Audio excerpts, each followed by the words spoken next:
I guess with my experience anyway, I would say to just, trust your relationship with Yiddish, or, no matter what other people say, that if they say it's a dying language or whatnot, I think that it's more important to just focus on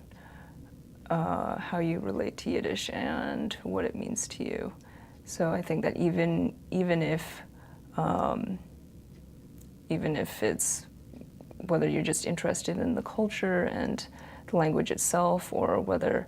it has some kind of connection to your family, I think that if those are really important to you, then no matter what other people say, it's beneficial, or it'll make you happy, I think, to keep Yiddish in your life.